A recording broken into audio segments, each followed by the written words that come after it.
জগতের মতো কথা রাজনীতি জগতে আসার কোনো সদিচ্ছাই আমার নেই। এই পলিটিক্যাল লিডারের আদর্শকে ফলো যদি করা যায়, যদি সেইভাবে হয়, তাহলে সেটা নিশ্চয়ই সমাজের পক্ষেও মঙ্গল।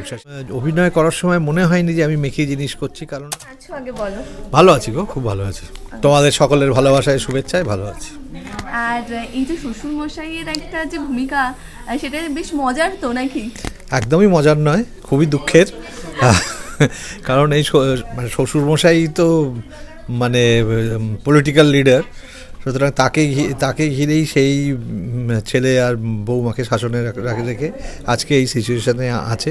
তবে একটাই কথা, যে আমার শ্বশুরমশাই হিসেবে তো অনেক কাজ করেছি, কিন্তু পলিটিক্যাল লিডার হিসেবে এই প্রথম কাজ, এবং সেই পলিটিক্যাল লিডার আবার এমন যেটা এই সমাজে খুব ব্যতিক্রমী। সে হচ্ছে খুব সৎ, আদর্শবান, এইরকম একটা পলিটিক্যাল লিডার। চরিত্রের কথায় আসবো দাদা। এই যে পলিটিক্যাল লিডারের কথা তুমি বলছো, অনেক সময় তোমার তো অভিনয়ের জীবনে অনেকটা সময় তুমি কাটিয়েছো, তো তাও এই চরিত্রটা করতে কি কখনো এরকম মনে হয়েছে যে একটু মানে মেকি জিনিস করছি, যেটা সমাজে হয় না? দেখো, সমাজে এটা এখন খুব ব্যতিক্রমী নিঃসন্দেহে, কিন্তু আমি কখনো অভিনয় করার সময় মনে হয়নি যে আমি মেকি জিনিস করছি, কারণ আমি নিজেও তো সেই বিশ্বাসটা করি। তো তার ফলে সেটা কখনো মেকি মনে হয়নি। যেমন আমার প্রশ্ন করা হয় যে রাজনীতির জগতের মতো কথা রাজনীতি জগতে আসার কোনো সদিচ্ছাই আমার নেই। যদিও বা আসি, তাহলেও কিন্তু এইটাই হবে। আমি যেগুলো এখন যে কাণ্ডকারখানাগুলো দেখছি, সেগুলো তো মরে গেলেও পারবো না করতে। সুতরাং আমার দিক থেকে আমার একটা জিনিসই ভীষণভাবে মনে হয়েছে, যে ফেরারি মন যদি দর্শক দেখে, তাহলে এই পলিটিক্যাল লিডারের আদর্শকে ফলো যদি করা যায়, যদি সেইভাবে হয়, তাহলে সেটা নিশ্চয়ই সমাজের পক্ষেও মঙ্গল। সেই ভেবে দেখো, আমরা তো সমাজের দর্পণ, তো সেটা যদি করা যায় তাহলে নিঃসন্দেহে ভালো হতে পারে, সমাজের ভালো হতে পারে, দেশের ভালো হতে পারে। এই যে নতুন নতুন অনেক অভিনেতারা আসছে, আর তারাও তো তোমার থেকে অনেক কিছু শিখছে, ইন্সপায়ার হচ্ছে, তো তাদের নিয়ে কাজ করতে কীরকম লাগছে? দেখো, আমি সবসময় নবপ্রজন্মদের সঙ্গে কাজ করতে বরাবরই স্বচ্ছন্দ।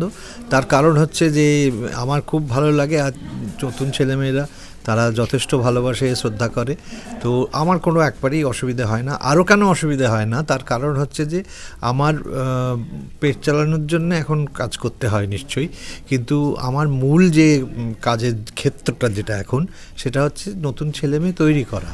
সেই জন্য আমাদের খেয়ালি অরিন্দম অ্যাক্টিং ওয়ার্কশপ যেটা আছে, সেইখানে প্রচুর নতুন ছেলে মেয়ে তাদেরকে তৈরি করছি। এই তৈরি করতে করতে আর এদের সঙ্গে যখন মিলি, আর এখানেও ইনসিডেন্টালি যে নায়ক সেও আমার ছাত্র, যে আমার বেয়াই সেও আমার ছাত্র, তো এখানেও সেটা ঘটছে। তো সবটা মিলিয়ে আমার তো খুব ভালোই লাগছে, মানে একটা চেনা পরিবার বলা যেতে একদম। পারে। আর সায়ন্তনদের পরিবার তো আমার ভীষণ চেনা, তার কারণ আর বিধানের সঙ্গে আমি যদিও প্রথম কাজ করছি, কিন্তু বিধান কাজের প্রতি খুবই নিষ্ঠা আছে তার।